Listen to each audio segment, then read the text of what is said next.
ओम शांति। प्रातः क्लास है 2 अगस्त 1968।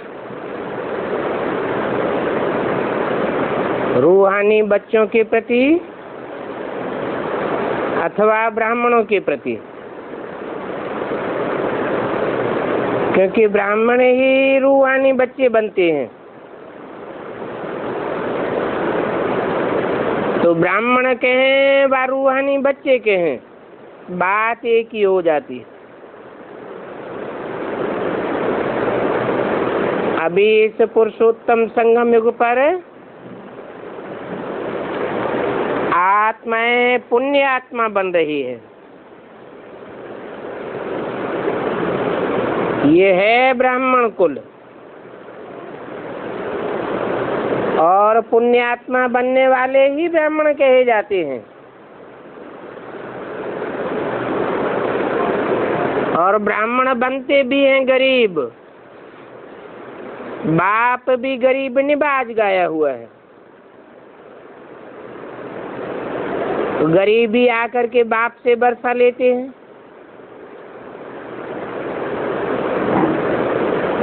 तो यहाँ गरीबों की संभाल की जाती है।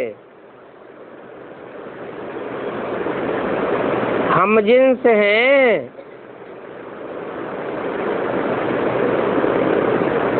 किसके हम जिन्स हैं?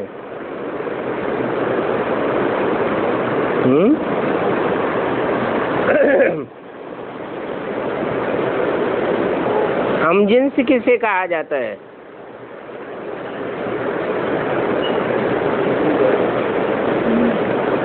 स्त्री जाति के लिए स्त्रियां हम जिन्स हैं, बूढ़ों के लिए बूढ़े हम जिन्स हैं,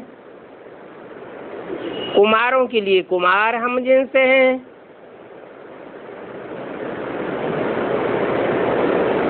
तो बाबा ने हम जिन्स कहा,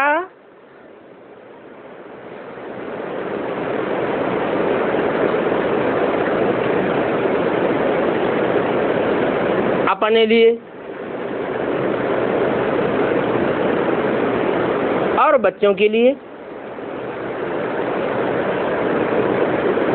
कैसे?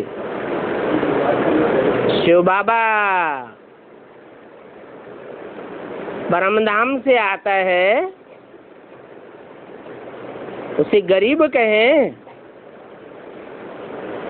वो न तो गरीब बनता है और ना साहूकार बनता है। हाँ, ब्रह्मा के तन में आया तो गरीब कहें या साहूकार कहें? है तो साहूकार कहेंगे। और उस समय सिंध हैदराबाद से जो निकले भी थे, वो भी बड़े बड़े साहूकार घरानों के निकले।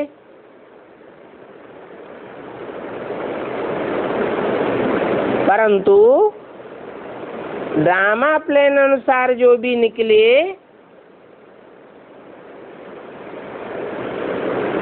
उन्होंने गरीब निबाज बाप को पहचाना क्या?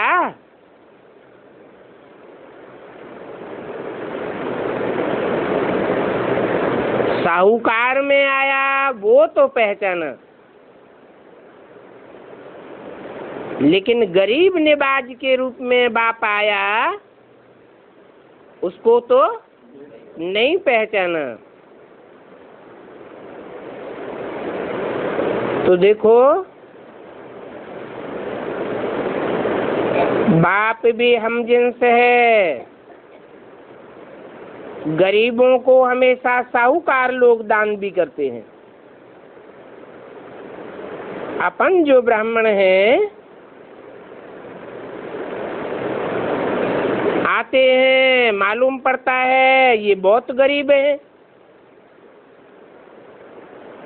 दुखी हैं, परंतु अगर सर्वसेबुल हैं तो उनकी भी संभाल करनी पड़ती है।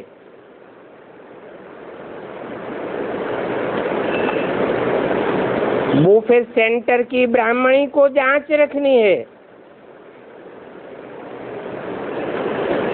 हमारे ब्राह्मण कुल के अच्छे अच्छे सर्विसेबल बच्चे हैं। देखना है कोई उपद्रव मचाने वाले तो नहीं हैं, सर्विस में मददगार हैं। फिर अगर गरीब है तो उनकी संभाल भी करनी पड़ती है। तो ब्राह्मणी का काम है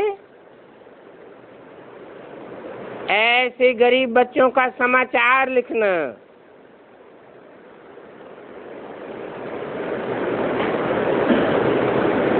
ऐसे ऐसे फलानी आती है क्योंकि किसका पति मर जाता है,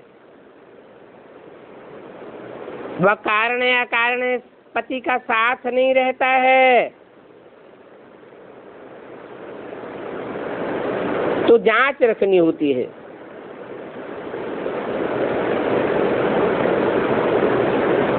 कोई झगड़ा आदि हो जाता है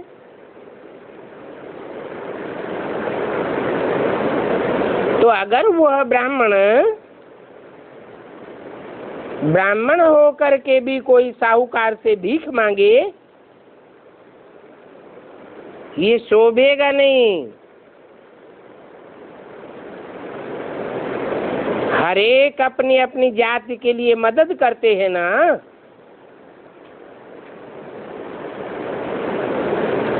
गुजराती होंगे तो गुजरातियों को मदद करेंगे। तो तुम ब्राह्मणों की भी अपनी न्यास बनी हुई है,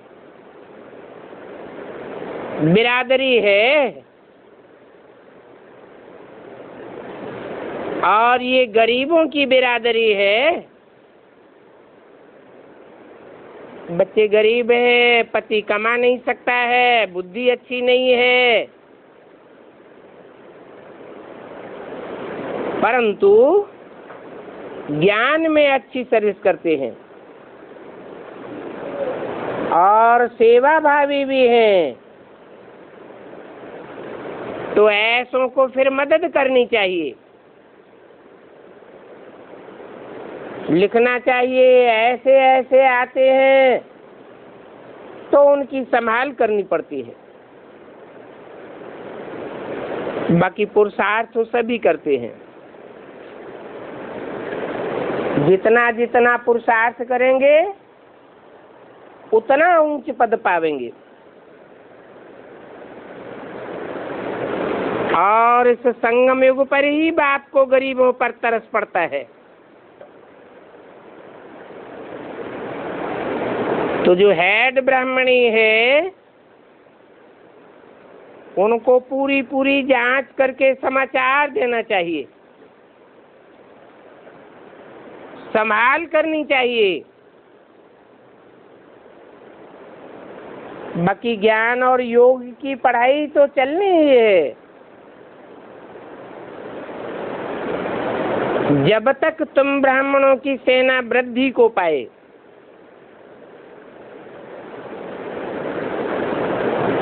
और ये ब्राह्मणों का झाड़ वृद्धि को पाना ही है। जानते हैं इसमें अनेक प्रकार के विघ्न पड़ते हैं। लोक लाज कुल मर्यादा को तोड़ना होता है। ये बेहद की बातें हैं। तुमको बहुत कहते हैं पवित्र रहेंगे, तो फिर संतान कैसे होगी? उनको तो ये पता ही नहीं है कि ये दुनिया खलास होने वाली है।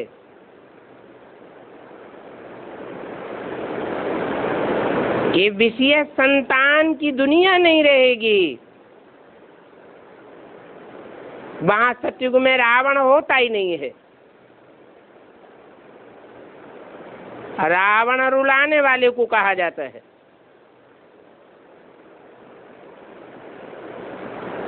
रावण की दुनिया की शुरुआत ही रोने से होती है। आदि मध्य अंत रुलाता है। तो नई दुनिया में तो विकारों का नाम ही नहीं होगा। अभी तुम बच्चे अच्छी रीति जानते हो, हमको निर्विकारी बनने का पुरुषार्थ करना है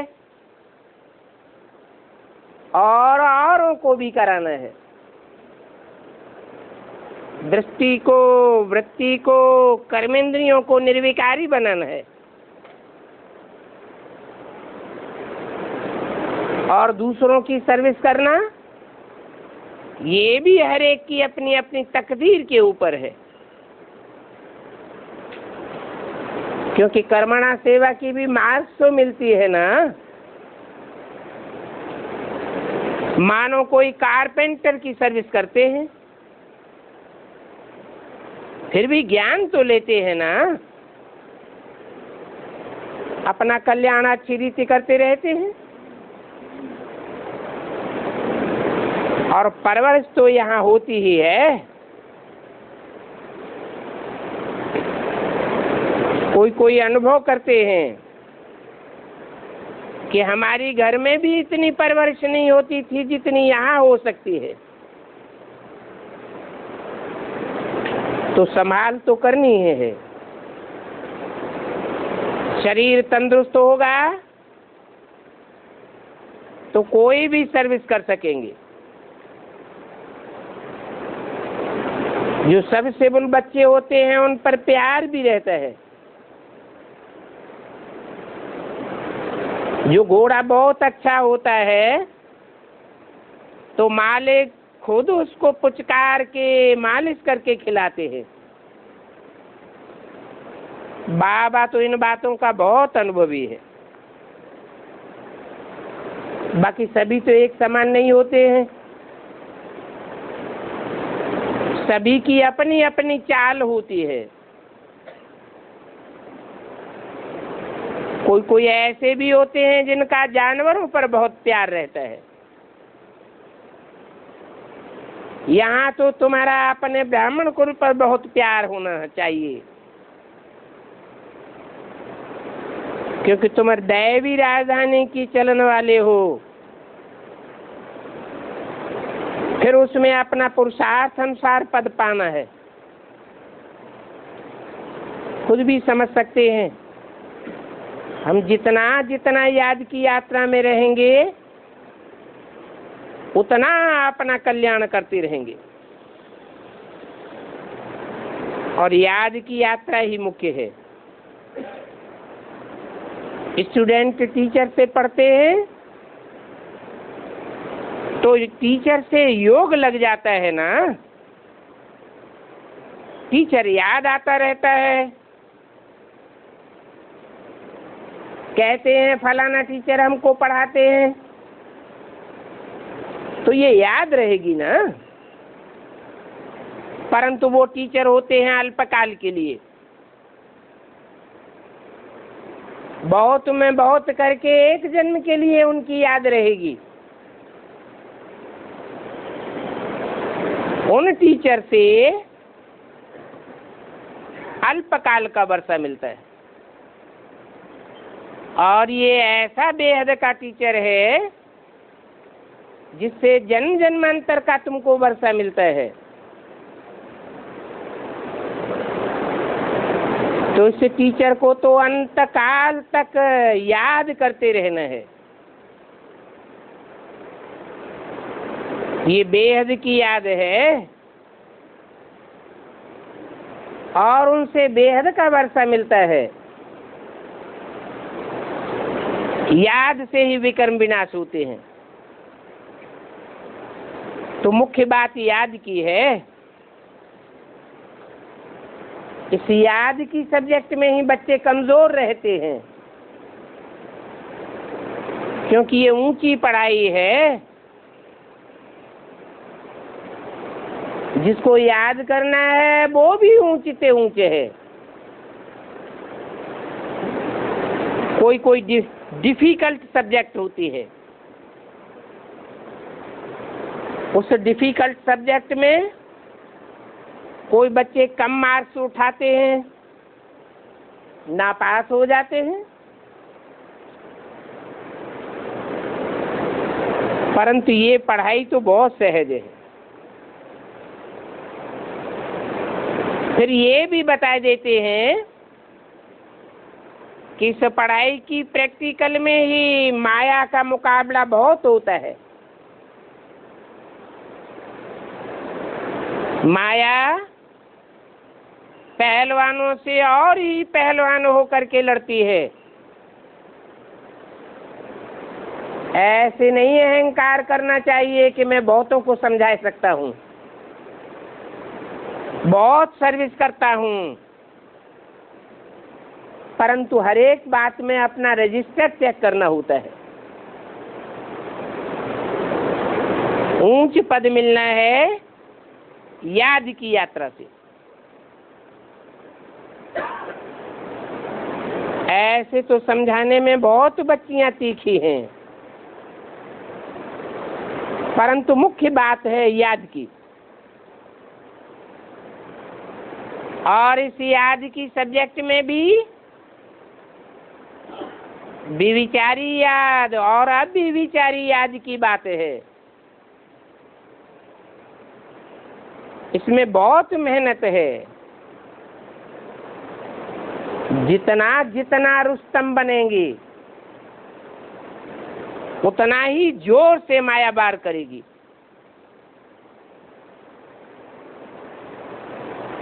स्वप्न में भी तंग करती रहेगी। संकल्प विकल्प आते ही रहेंगे।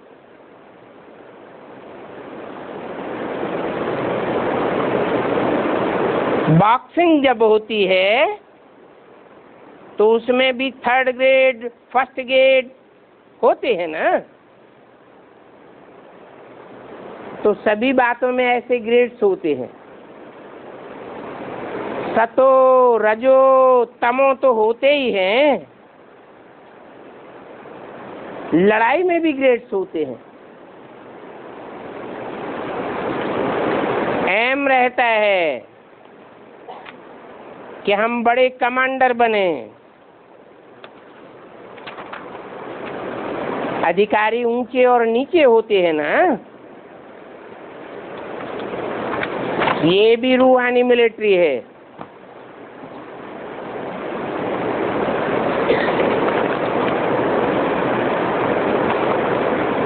बड़े बड़े कमांडर्स होते हैं तो बड़ों बड़ों को पकड़ते हैं। अभी बाप सभी बच्चों को समझाते हैं,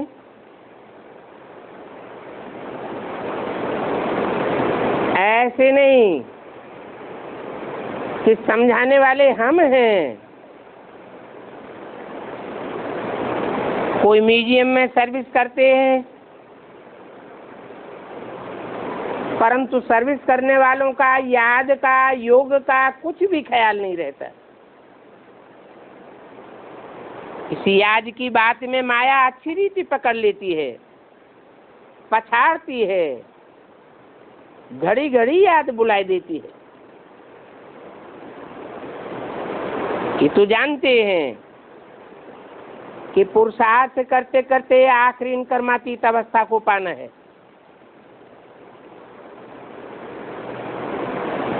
ये पुरुषार्थ की बातें वहां नई दुनिया में नहीं होंगी, क्योंकि वहां तो रावण राजी ही नहीं होगा।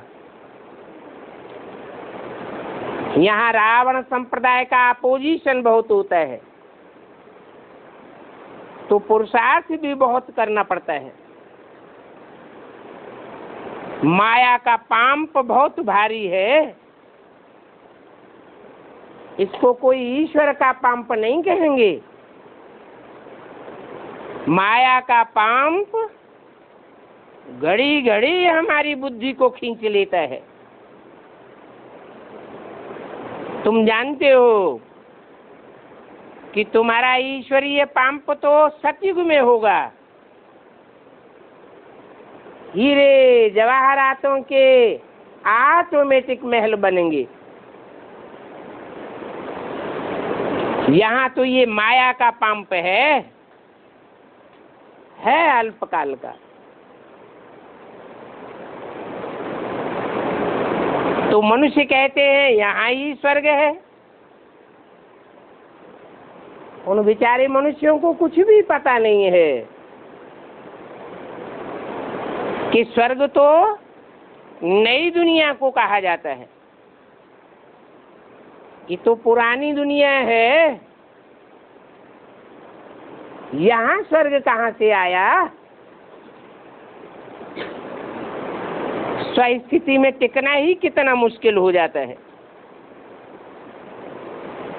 तो इसको नई दुनिया थोड़े ही कहेंगे। नई दुनिया में तो थोड़ी फर्स्ट क्लास आत्माएं होती हैं, जिनको फर्स्ट ग्रेड देवता कहा जाता है। वहां एक ही डीटी धर्म था,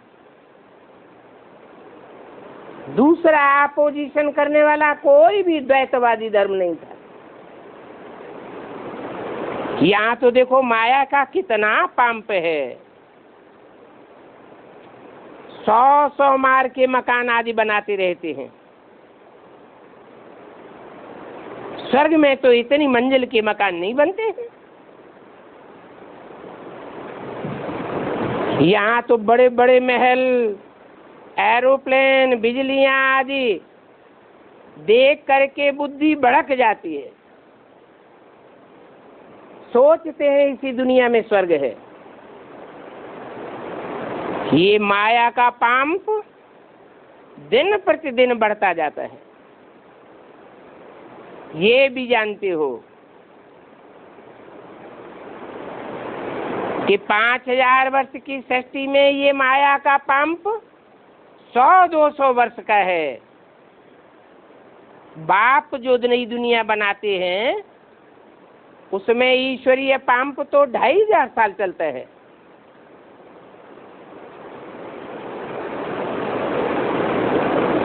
तो देखो इस माया के पंप के लिए कहेंगे कि जब तक विनाश शुरू हो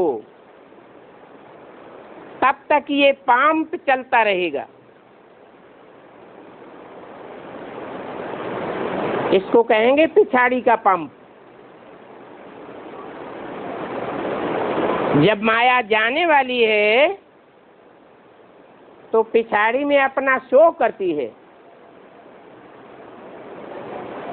वो लोग समझते हैं कि गांधी जी राम राज्य स्थापन करके गए, स्वर्ग स्थापन हो गया। अरे स्वर्ग में तो सिर्फ भारत ही होता है, अभी तो कलयुग है, अनेक अनेक धन भय हैं। एक दिल्ली राजधानी में ही देखो और धर्मों की बेशुमार आबादी है। ये बात भी किसी की बुद्धि में नहीं बैठती है। बाबा से बंबई में बड़े बड़े करोड़पति आकर के मिलते थे,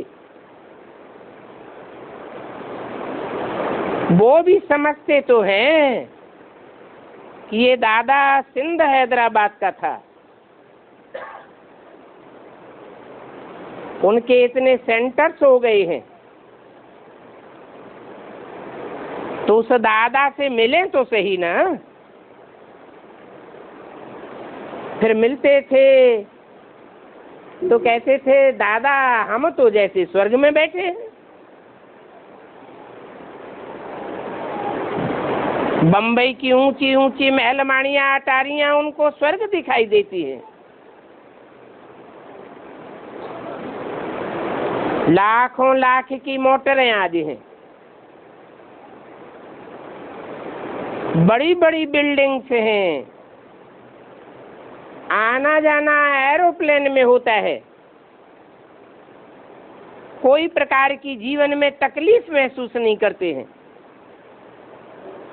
तो समझते हैं कि यही स्वर्ग के सुख हैं। परंतु विचारों को पता ही नहीं है कि थोड़े ही समय के बाद ये बंबई सागर में डूब जाएगी। तुम बच्चे देखते हो, बड़े बड़े घरों की माताएं आती हैं, परंतु उनको कितना रोकते हैं, क्योंकि पवित्रता की बात बीच में आ जाती है। ये भी नहीं समझते हैं कि स्वर्ग में तो प्योरिटी, पीस एंड प्रॉस्पेरिटी रहती है। यहाँ तो दुनिया में देखो कितने झगड़े आदि लगे पड़े हैं। कोई कोई मनुष्य कह देते हैं ये तो भाभी है, कुछ भी हो जाएगा तो कहेंगे भाभी। ये ईश्वर की भाभी बनी हुई है, इसमें क्या विचार करना है। ऐसे कह करके अपने को संतुष्ट कर देते हैं। फिर देखो, ये नहीं सोचते कि ईश्वर देने वाला है और ईश्वर ही ले लेता है, तो फिर खलास। फिक्र की कोई बात नहीं होनी चाहिए, परंतु कितनी फिक्रात हो जाती है। ऐसे ऐसे ईश्वर की भाभी कहते रहते हैं। अपन को थमाने के लिए गुरु गोसाई भी कहेंगे ईश्वर की भाभी। उस भाभी पर राजी रहना चाहिए। उन विचारों को पता ही नहीं है कि स्वर्ग क्या चीज है और नरक क्या चीज है। स्वर्ग कौन बनाता है और नरक कौन बनाता है। नाम रख दिया है स्वर्ग और नरक। नाम से क्या साबित होता है? नाम से ही साबित होता है कि जो सदैव स्वस्थिति में रहने वाला है, सदा शिव है, वो ही स्वर्ग बनाने वाला है। और नरक नाम से ही साबित होता है कि जो नर है, मनुष्य है, चंचल मन वाला है, वो नरक बनाता है। वो समझते हैं कि कलयुग में तो अजून 40,000 वर्ष पड़े हैं। बेचारे घोर अंधियारे में हैं। बाप कहते हैं ऐसों के साथ फिर कितनी मेहनत करनी पड़ती है। अपन को स्वर्ग में समझने वाले ऐसे ऐसे साहूकार इतना ज्ञान नहीं उठा सकते। उनको अपना सुख, धन दौलत आदि बहुत है, परंतु अंदर में देखा जाए तो एकदम तन मन से गंध में लिपटे हुए हैं।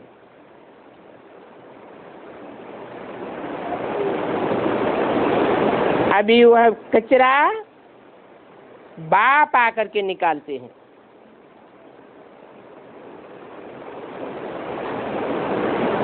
ये जैसे कोई को गटर से निकाल करके शुद्ध किया जाता है। तुम भी शुद्ध हो रहे हो ड्रामा प्लेन अनुसार। बाप ने समझाया है, रावण के राज्य में 5 तत्व भी तमो प्रधान हो जाते हैं।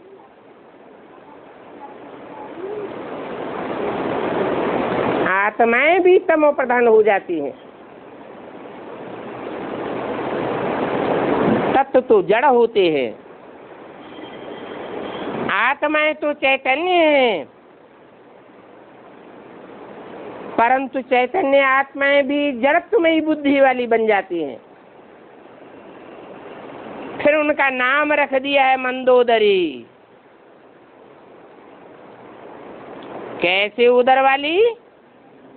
मंद उदर वाली। तुम जानते हो कि सतयुग में तो 5 तत्व भी सतो प्रधान होते हैं। जिन 5 तत्वों से शरीर भी सोने समान बन जाता है, ऐसा सोने जैसा शरीर पाने के लिए बाप अभी तुमको पुरुषार्थ कराए रहे हैं, परंतु इस पुरुषार्थ में माया के विघ्न तो जरूर आते हैं, क्योंकि 63 जन्मों के पाप किए हुए हैं। वो पापों की रील पुरुषार्थ के टाइम पर आकर सामने खड़ी हो जाती है। पुरुषार्थ को तीव्रता में नहीं लाने देती। तो कोशिश करके ऐसे समय बाप को तेजी से याद करना चाहिए, सोचना चाहिए कि हम बाबा के बच्चे हैं, बाबा हमको पढ़ा रहे हैं, सर्वशक्तिवान है ना, ऐसी पढ़ाई को हम कैसे छोड़ें। परंतु कोई कोई को माया बहुत देहभान में ला देती है। देहभान आता है तो फिर कितने विघ्न डालते हैं। तो समझाया जाता है कि आपस में खिट मत करो।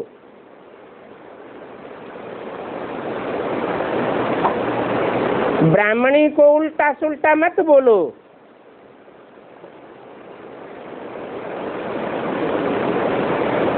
तुम्हारा काम है बाप को याद करना।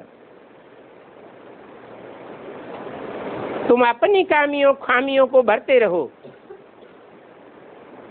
औरों की खामियों को देखने की बात नहीं है।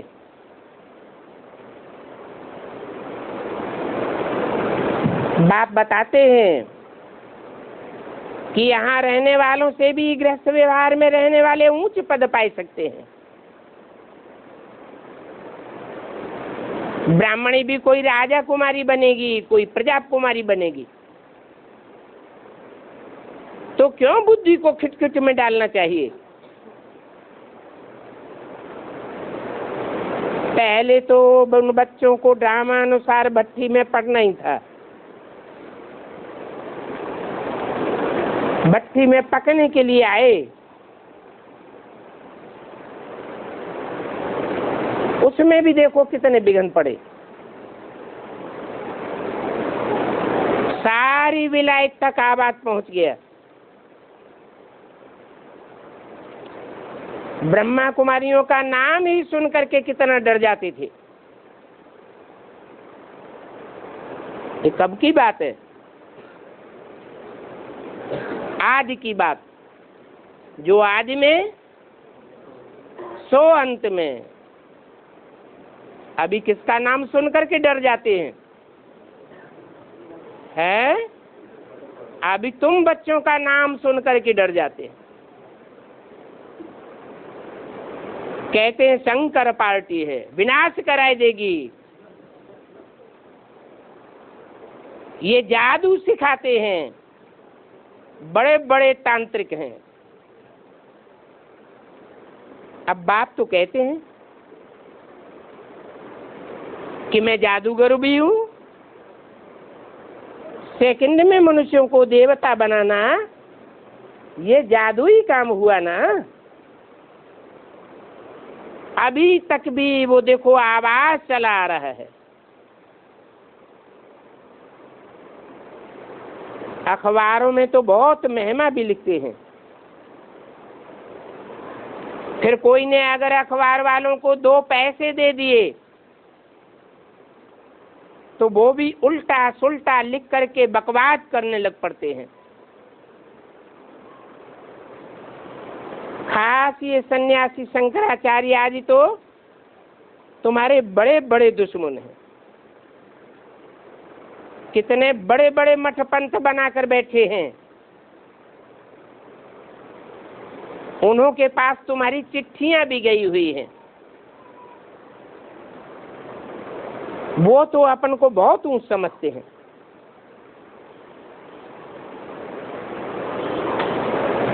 तो वो तुम्हारे दुश्मन हैं,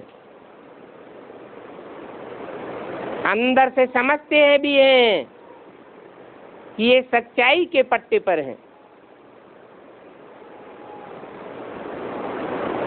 परंतु समझते हैं कि ये शास्त्र आदि को नहीं मानते हैं।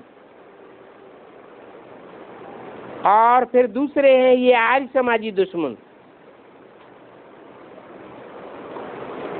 वो देवताओं आदि को मानते ही नहीं हैं, उनमें भी एक समान नहीं होते हैं। कुछ ऐसे हैं जो बहुत विघ्न डालते हैं। सिंध में भी आर्य समाजियों का कितना झगड़ा चला। समझाया जाता था कि तुम औरों के बीच में क्यों पड़ते हो, तुम्हारा धर्म अपना और हमारा धर्म अपना। 2:8 की वाणी का 3रा पेज। शुरू से लेकर के देखो आर्य समाजियों और सन्यासियों का कितना टंटा चला आ रहा है। अभी तुम समझते हो इनके माया के बड़े बड़े पाम से हैं, कितनी बड़ी बड़ी महल माड़ियां अटारियां बिल्डिंगें बना करके बैठे हुए हैं, बड़े बड़े प्रॉपर्टी वाले हैं। ऐसे मायावी मनुष्य तुम्हारा अपोजिशन करते हैं। तुम और सभी को मात दे करके अंत में अपना राज्य स्थापन कर लेते हो, और वो राज्य भी तुम्हारा गुप्त स्थापन हो रहा है।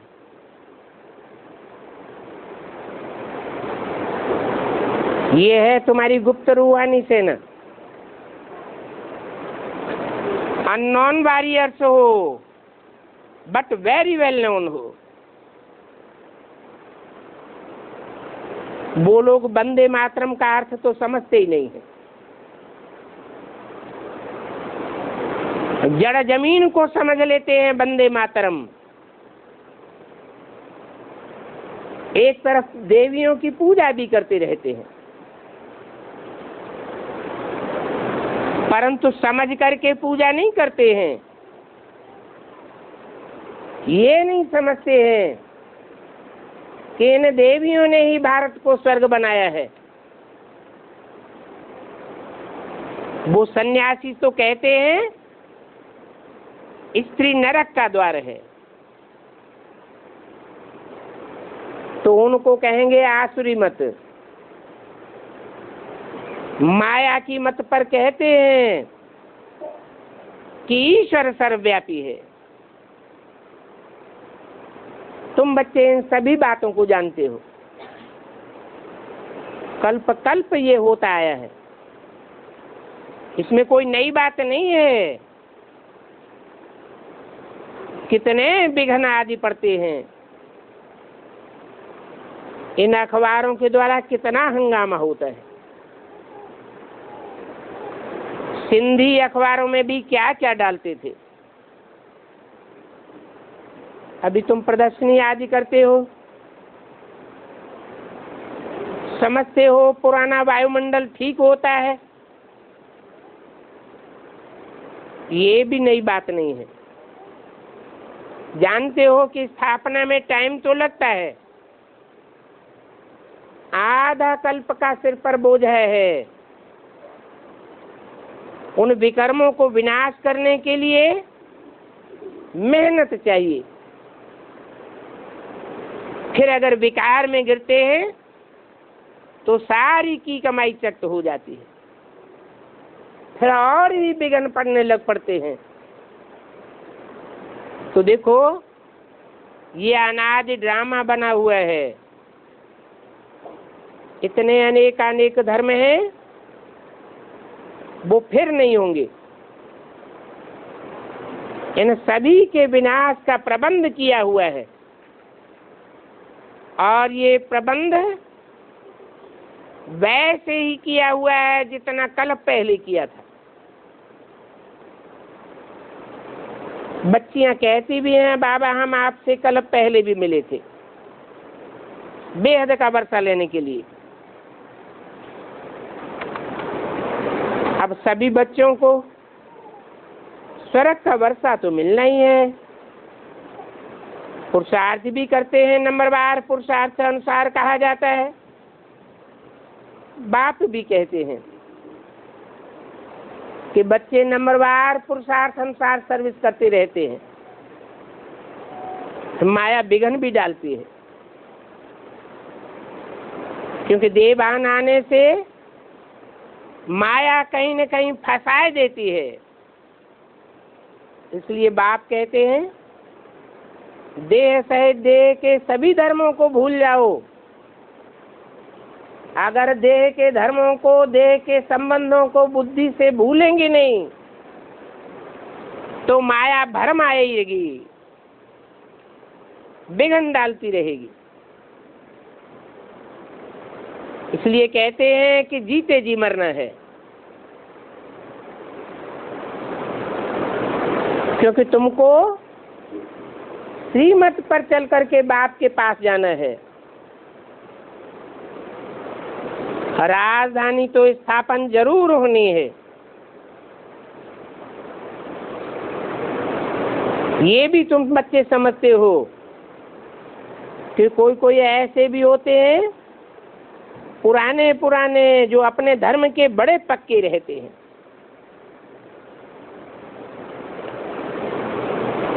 फिर मुझ पड़ते हैं, हम क्या करें? ज्ञान तो समझा, परंतु तुमने समझा है और कोई तो मानता नहीं है।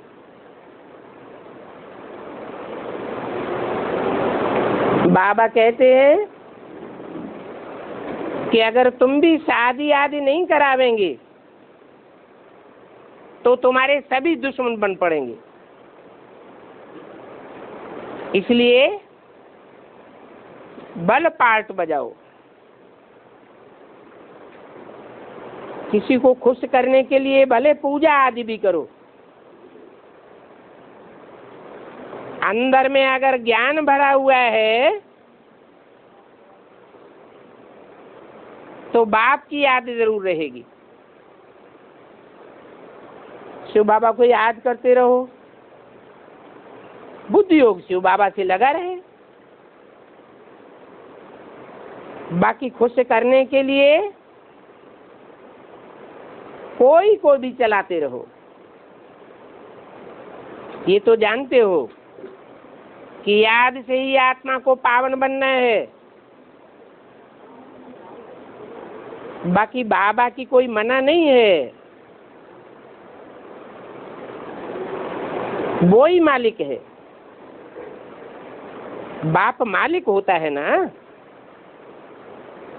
और बाप ईश्वर की स्थापना करते हैं। क्रिश्चियन लोग भी कहते हैं 3000 वर्ष पहले पैराडाइज था। अभी तुम समझते हो तो कहते भी हो, वो भी मानते हैं कि बात तो बरोबर ठीक है। स्वर्ग को लाखों वर्ष तो नहीं हुए हैं। अगर लाखों वर्ष हुए होते तो क्यों ये कहावत चली आती है कि स्वर्गवासी हुआ, बैकुंठ गया। और अगर स्वर्गवासी हुआ तो जरूर तुम नरक में हो। स्वर्ग में ले जाने वाला कोई तो चाहिए। यहाँ ऐसे नरक की दुनिया में स्वर्ग कहाँ से आया? नरक में मरेंगे तो नरक में ही जन्म लेंगे, अंत मते सो गति हो जाता है। बाकी नरक और स्वर्ग दोनों इकट्ठा थोड़े ही हो सकते हैं। कितने मूर्ख बुद्धि हैं। नरक का वायुमंडल अलग, स्वर्ग का वायुमंडल अलग। जो नरक में रहने वाले हैं जरूर नरक में ही पुनर्जन्म लेते रहेंगे। तो कितनी मेहनत लगती है समझाने में, समझाना पड़ता है।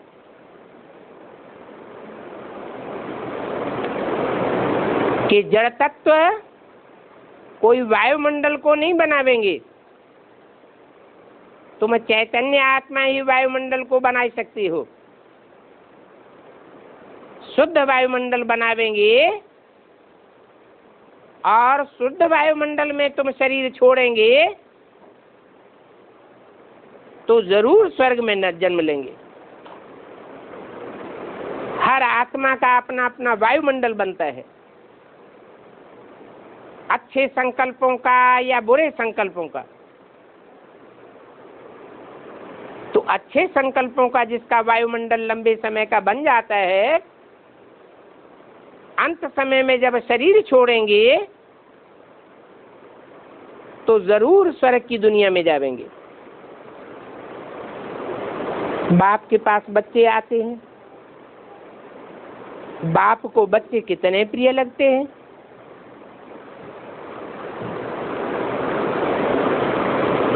बच्चों को भी लौकिक की जैसे याद ही नहीं आती है। बाप भी कहते हैं ये बच्चे मेरे परिवार के हैं। ऐसे बच्चे जरूर कुछ न कुछ यज्ञ की सेवा करते रहते हैं। थोड़ा बहुत सुनते तो है ना, थोड़ा भी सुना तो स्वर्ग में जरूर आवेंगे।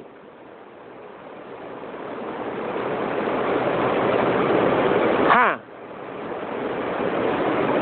ध्यान नहीं देते हैं, एक कान से सुनते हैं दूसरे कान से निकाल देते हैं, परंतु फिर भी बाप के सन्मुख तो आए ना,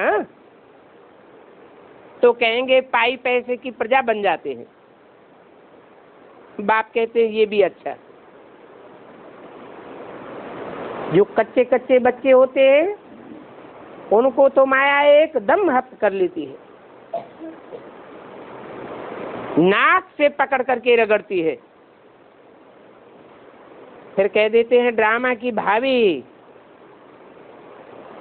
काला मुंह कर लिया। खुद भी कहते हैं और उनको बाबा भी लिखते हैं, ये तुमने क्या किया। बाप आया है तुमको गोरा बनाने के लिए, तुम फिर काला मुंह करते रहते हो। एकदम निर्लज्ज बन जाते हैं। माया ऐसा नाक से पकड़ लेती है। तो ऐसे ऐसे क्रिमिनलाई को बाप आकर के फिर सिविलाई बनाते हैं। कहते हैं अपन को आत्मा समझो, घड़ी घड़ी देह के अभिमान में मत आओ। देह के अभिमान में आते रहेंगे तो अपनी देह की इंद्रियां और देह के संबंधी देह के पदार्थ ही बुद्धि में चलते रहेंगे। बाप कितनी मेहनत कराते हैं, फिर भी बच्चे फेल हो जाते हैं, घड़ी घड़ी देह अभिमान में आ जाते हैं। बाबा के पास तो सब बच्चों के समाचार आते रहते हैं। ध्यान में भी आलमाइटी बाबा बताए देते हैं कि तुम्हारे पास ये जोड़ा ठीक नहीं आता है, अंदर एक और बाहर में दूसरा है।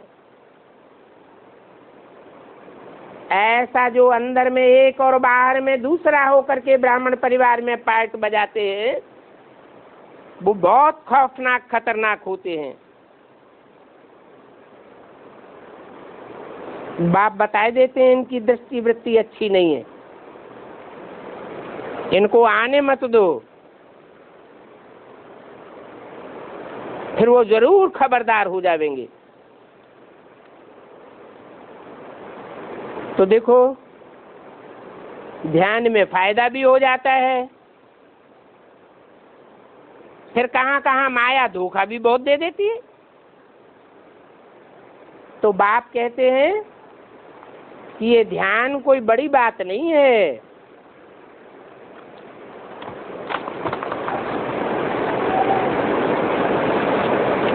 तुम ये भी जानते हो कि मम्मा बाबा कोई ध्यान में नहीं जाते हैं,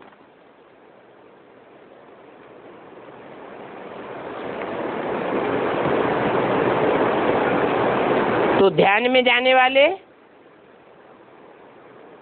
ऊंच पुरुषार्थी कहे जावे।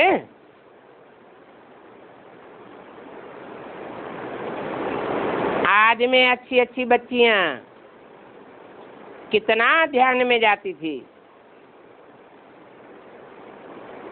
कई कई दिनों तक स्वर्ग में अपने को अनुभव करती थी, ध्यान से उतरती थी तो अपना अनुभव सुनाती थी।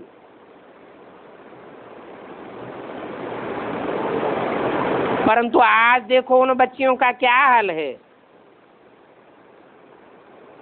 ये भी ड्रामा में नूंद है, जो कुछ होता है कल पहले भी हुआ था, ये ड्रामा की भावी है। कोई नुकसान होता है माया के ख्याल में फंस जाते हैं, कहेंगे कल पहले भी ऐसे हुआ था, अभी भी होता है। बाबा हमेशा ड्रामा पर थमाते रहते हैं और इस ड्रामा की समझानी तो बच्चों को बहुत मिलती है। याद की यात्रा से ही तुम बच्चों को विजय पानी है, नहीं तो माया पर विजय पाने का और कोई दूसरा तरीका नहीं है।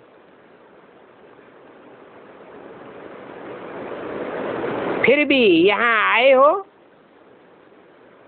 तो आकर के चले नहीं जाना।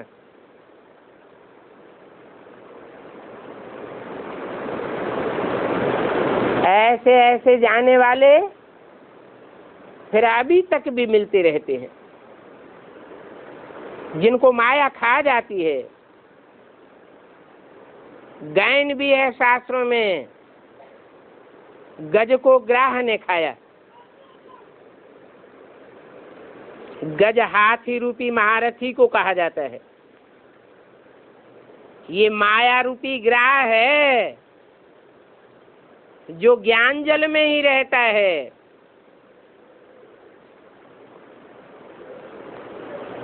ज्ञान जल में रहने के कारण उस माया ग्राह की भी फुल अथॉरिटी है। और ये कल की बातें हैं, लाखों वर्ष की कोई बात थोड़ी ही होती है। तो बाप समझाते हैं अच्छी रीत अपने पैरों पर खड़े हो जाओ, जो बाप के सिवाय औरों से तुमको समझाने लेने की जरूरत न पड़े।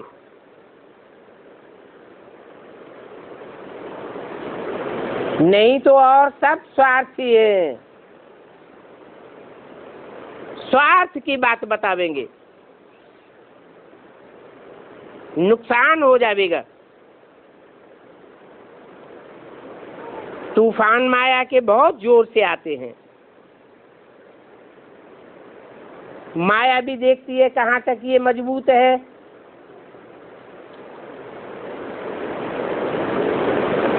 ये भी जानते हो कि जो महावीर हैं वो तो महावीर ही रहेंगे,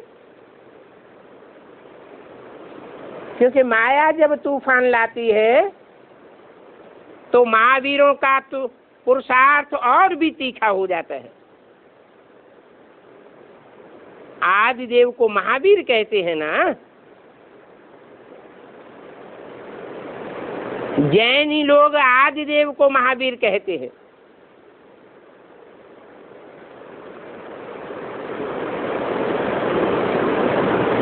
फिर उनको 24वां तीर्थंकर बताई दिए है। वास्तव में आदिदेव और महावीर है तो एक ही। जो आदि है वो ही अंत है। ये सभी बातें बाप बैठ समझाते हैं ड्रामा के प्लान अनुसार, और रोज रोज समझाते रहेंगे जब तक तुम्हारा अपना राज्य स्थापन नहीं हुआ है।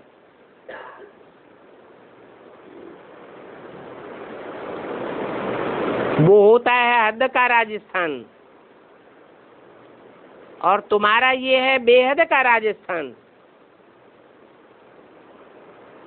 राजाओं का स्थान है। यहाँ बेहद की बातें हैं। सारा भारत दैवी राजस्थान था। उसका नाम ही है भारत। भा माने रोशनी,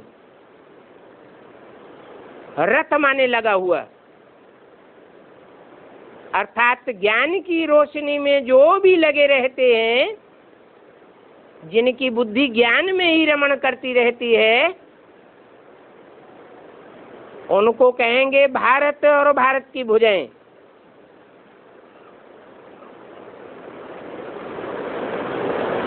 अभी वो सारा भारत राजस्थान नहीं कहेंगे। अभी तो प्रजा के ऊपर प्रजा का राज्य है, और ये पंचायती राज्य है।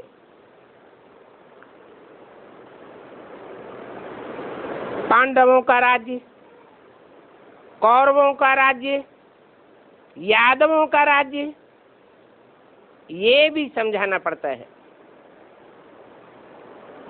शास्त्रों में तो बहुत गंदी गंदी बातें लिख दी हैं। लिख दिया है कि द्रौपदी को दांव पर रखा, उनको 5 पति थे। ये सारा किचड़ा इन शास्त्रों से निकला है।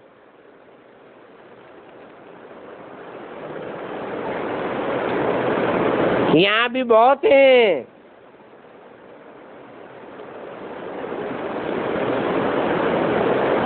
जो जीवन में कई कई पति बनाते हैं। चक्राता की तरफ तो 5 पति भी रखते हैं। जितने जितने पतियों की संख्या बढ़ती जाती है, उतनी उतनी नाक में नथनियां बढ़ती जाती हैं। ये है उनकी निशानी।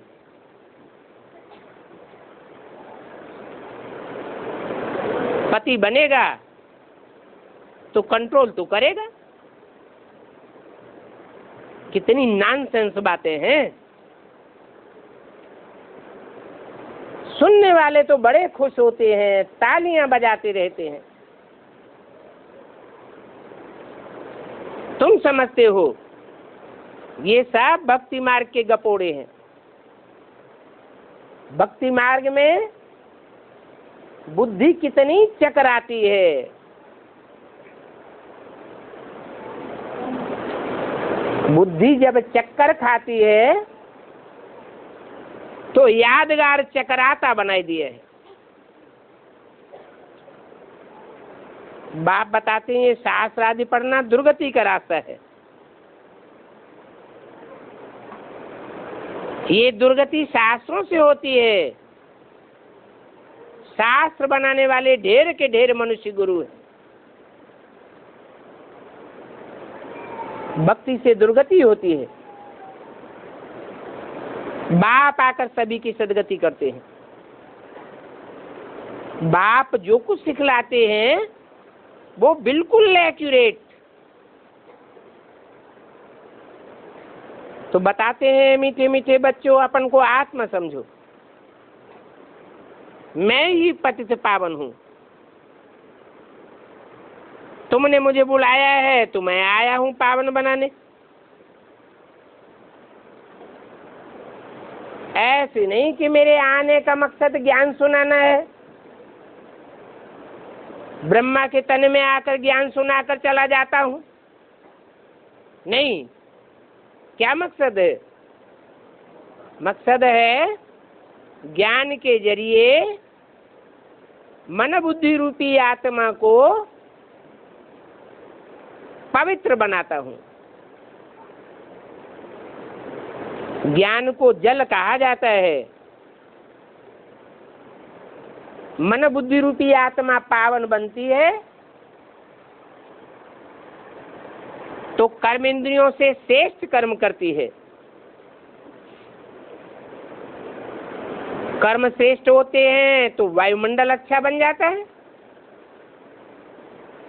अंदर बाहर आत्मा एक स्टेज धारण करती है। ऐसा पावन नई दुनिया को सतयुग को कहा जाता है। ये भक्ति और ज्ञान की तुमको नॉलेज है और कोई तो पता ही नहीं है कि पवित्रता के कारण ही कितने विघ्न पड़ते हैं। नाम पड़ जाता है बांधेली गोपिकाएं, और सत्संगों में तो ऐसा नहीं होता है। तुम जानते हो ये गुरु लोग भी बहुत गंदे निकल पड़ते हैं। वो नहीं जानते हैं कि एक बाप ही सदगुरु है, सदगति करने वाला। देखो कितना रात दिन का फर्क है। वो कहते हैं कलयुग की आयु लाखों वर्ष, और बाप कहते हैं कलयुग की आयु 5000 वर्ष। माइयों को भी शास्त्र पढ़ाते हैं, संस्कृत सिखाते हैं, रिद्धि सिद्धि आदि सिखाते हैं। फिर उन माइयों का कितना मान हो जाता है। अभी जानते हो इस पुरानी दुनिया का विनाश तो सामने खड़ा है। ये विनाश की रिहर्सल होती रहेगी। आगे चल करके तुम देखेंगे क्या क्या होता रहता है। ये जन्म ब्राह्मण जन्म तुम्हारा सबसे अच्छा है, तो इसमें सेवा भी करनी है। स्थापना का काम अभी अर्जुन पूरा तो नहीं हुआ है। अभी तुम्हारा झाड़ तो बहुत छोटा है। बहुत सर्विसेबल हो जाओगे तो बहुतों को आप समान बनाओगे। ढेर के ढेर म्यूजियम खुलेंगे। बेहंग मार्ग की सेवा करने के लिए म्यूजियम खोलने होते हैं। बाहर में लिख दो, बेहद के बाप से विश्व की बादशाही मिलती है, आकर के समझो। अभी देखो कितने ढेर मनुष्य हैं। सभी को बाप का मैसेज देना है और घर घर में मैसेज पहुंचाना है। तुम्हारे शास्त्रों में भी है। एक ने डोरापा दिया, हमको तो मालूम ही नहीं पड़ा कि भगवान आया।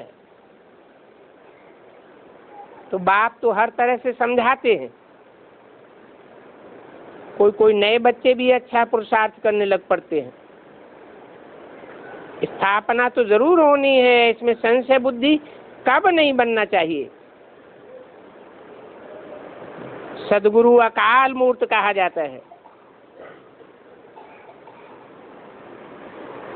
तो समझना चाहिए कि वो एक ही है जिसको काल नहीं खाता है। वो एक ही मूर्ति है जिसको मूर्त कहा जाता है। वो कोई अमूर्त निराकार ही नहीं है, निराकारी स्टेज वाला है। सर्व की सदगति दाता है, ऊंच ते ऊंच भगवान है। जो कहते हैं कि मुझे याद करो, तो तुम्हारी जन्म जन्मांतर के सारे पाप कट जाएंगे। और रास्ता भी सभी धर्म वालों के लिए एक ही है। ऐसे नहीं कि हर धर्म वालों के रास्ते अलग अलग होंगे और बाप के घर में पहुंच जाएंगे। नहीं, एक बाप का ही रास्ता सबको अपनाना पड़े। सभी के लिए बाप कहते हैं माम एकम याद करो। अच्छा, बच्चों को गुड मॉर्निंग।